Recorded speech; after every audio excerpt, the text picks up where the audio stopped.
Here's where I'm at on the Capitol issue now. I love the Capitol. It's a beautiful place. It's our seat of government. I'm glad it's there. I'm glad we have it. I'm glad we maintain it. I heard Nancy Pelosi call it a temple. It's not a temple.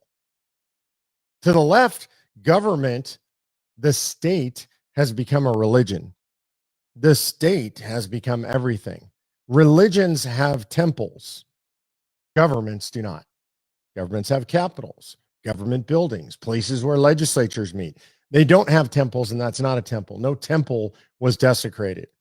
People did some stuff they shouldn't have done. I acknowledge that. I think those people should be prosecuted to the full extent of the law. I do. By the way, we just saw this week all charges dropped against everybody who rioted at Donald Trump's inauguration 4 years ago. Okay, so let's just keep this thing in context. And it's important that we have some balance.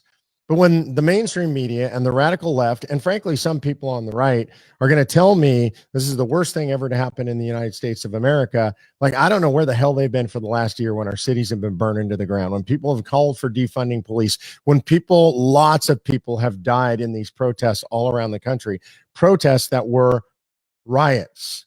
Call them what they are, right? So don't come to me with your holier than thou stuff and tell me that what happened at the United States Capitol was so bad, but all this other stuff was fine. Because that's just plain and simple garbage. And I'm not going to stand for it. And I'm not going to play into that.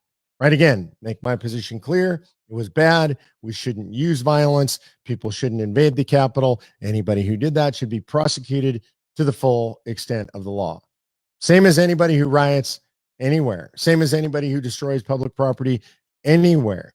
Prosecuted to the full extent available to us under the law. One of the things I want to warn you about, and then you need to pay attention to, and that I guarantee you is going to happen, is the left and the government, the state, and what I would now call, frankly, a fascist state, is going to use that against us.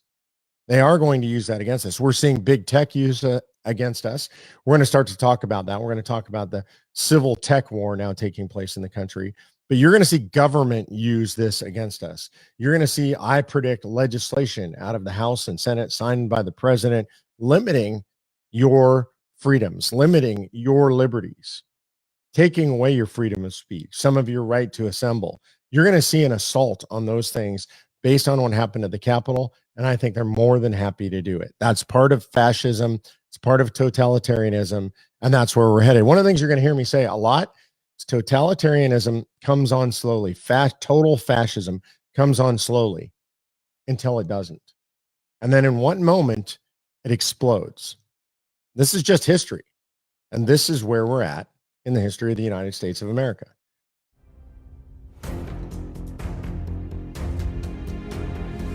I'm here live in Philadelphia at the Tomb of the Unknown Soldier. When you hear the phrase lives, fortunes, and sacred honor, these are the folks we should think of, those who anonymously gave their lives. Well, today you have a chance to volunteer. You need to volunteer for conventionofstates.com, the movement that's going to save the country. These folks are willing to step up and give everything. We need you to give just a little bit. Go to conventionofstates.com and volunteer today.